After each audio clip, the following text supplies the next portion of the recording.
वळूयात पुढच्या बातमीकडे. बातमी लातूरातनं पाहिजे. लातूरमधील औद्योगिक वसाहतीमध्ये गेल्या अनेक वर्षांपासून उद्योगांपेक्षा खासगी कोचिंग क्लासेस आणि शिक्षणाशी संबंधित व्यवसाय हा मोठ्या प्रमाणावर फोफावलाय.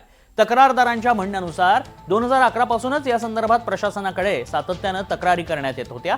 औद्योगिक वापरासाठी देण्यात आलेल्या जवळपास 27 एकर परिसरातील अनेक भूखंडांवर उद्योग उभारण्याऐवजी कोचिंग क्लासेस, हॉस्टेल्स आणि इतर व्यावसायिक उपक्रम सुरू करण्यात आल्याचा आरोप केला गेलाय. अनेक वेळा कारवाईचं आश्वासन देण्यात आलं. काही ठिकाणी कारवाई देखील झाली, मात्र परिस्थितीत फारसा बदल झालेला नाही. मात्र आता प्रशासनाकडून कारवाईचे आदेश जारी झाल्यानंतर तक्रारदारांकडून समाधान व्यक्त करण्यात येत आहे.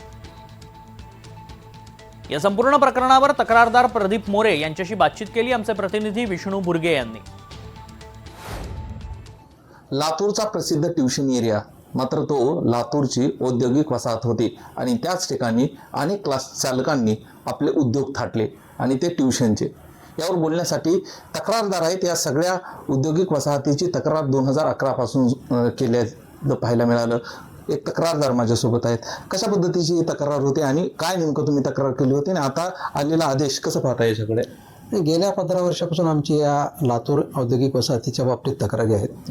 ही लातूर औद्योगिक वसाहत मी तुम्हाला सांगतो की 1982 साली महाराष्ट्र शासनाने ही जागा संपादित केली होती आणि लातूर इंडस्ट्रियल इस्टेट कोऑपरेटिव्ह सोसायटीला या जागेचे भूखंड म्हणजे त्याचे प्लॉट पाडून लेआउट करून ते उद्योगाला देण्यासाठी हस्तांतरित केली होती. त्यावेळेस या संस्थेमध्ये आणि महाराष्ट्र शासनामध्ये एक करार झाला. त्या करारनाम्यानुसार केवळ उत्पादन करणाऱ्या व्यवसायासाठीच हे भूखंड द्यावेत असे ठरले होते आणि त्याप्रमाणे पहिल्यांदा तसं त्याची अंमलबजावणी पण होत होती.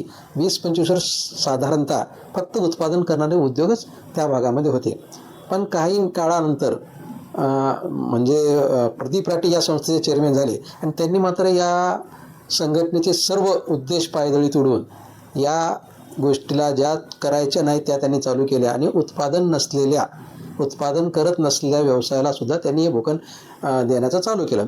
त्याचाच आज परिणाम आपण बघतो की आपण तो औद्योगिक वसाहत म्हणून ओळखत नाही तर ट्युशन एरिया म्हणून ओळखतो. म्हणजे आज लातूरमध्ये त्याची ओळख ट्युशन एरिया झाली आहे, पण तो मूळतः ट्युशन एरिया नाही. ज्यावेळेस लातूर शहरामध्ये MIDC होऊ शकत नाही त्यावेळेस उद्योगासाठी चालना देण्यासाठी हा एरिया हा जो जागा आहे 27 एकर साधारणतः ती संस्थेने दिली आहे. ती त्याच कारणासाठी वापरली जावे या उद्देशानं आणि ती वापरली जात नसल्यामुळं आम्ही गेल्या 15 वर्षापासून त्याच्या विरोधात तक्रारी करत आहोत.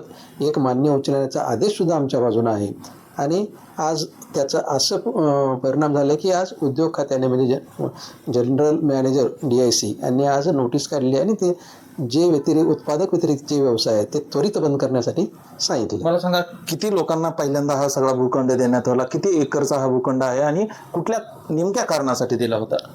हा साधारणतः 27 एकरचा भूखंड आहे. पहिल्यांदा ज्यावेळेस दिला त्यावेळेस 100 तिथं भूखंड म्हणजे प्लॉट पाडण्यात आले होते आणि मी आत्ता सांगितल्याप्रमाणे की केवळ उत्पादन करणाऱ्या व्यवसायासाठी ते हे भूखंड द्यायला पाहिजे असं त्या संस्थेच्या घटनेत आहे आणि शासन आणि संस्थेच्या करारनाम्यात पण आहे. मग ते जे घटनेत आहे त्याप्रमाणे संस्था चालली पाहिजे. पण आता हे त्यांनी काय केलं की सर्व्हिस इंडस्ट्री म्हणून हे ट्युशन क्लासेस असतील, हॉस्टेल असतील, मेस असेल किंवा अन्य काही असेल म्हणजे जे उत्पादकता सोडून सर्व गोष्टीला इव्हन तिथं घरंसुद्धा झाली आहेत म्हणजे फ्लॅट सिस्टीमसुद्धा बांधली आहेत.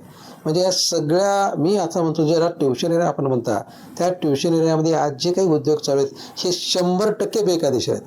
99 सुद्धा नाही. त्याची तक्रार गेल्या 15 वर्षांवर आम्ही लावून धरल्या, पाठपुरावा करतो. पण आतापर्यंत होतं कसं की प्रत्येक शासनाचा विभाग एकमेकावर ढकलत होता.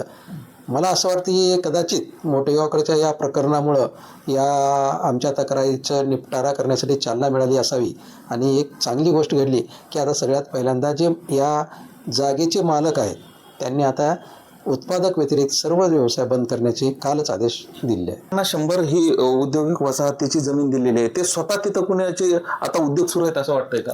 नाही, त्यापैकी आम्ही ज्यावेळेस उच्च न्यायालयामध्ये या विषयावर तक्रार केली होती त्यानंतर उच्च न्यायालयाच्या आदेशानुसार एक कमिटी स्थापन झाली. 100पैकी 63 लोक त्यावेळेस 2011 मध्ये ती चुकीची आहेत म्हणून त्यांचे सदस्यत्व रद्द केलं आहे आणि आज माझी माहिती अशी आहे की 100पैकी 90 लोक त्यामध्ये मूळ उद्देशाच्या व्यतिरिक्त काम करत आहेत.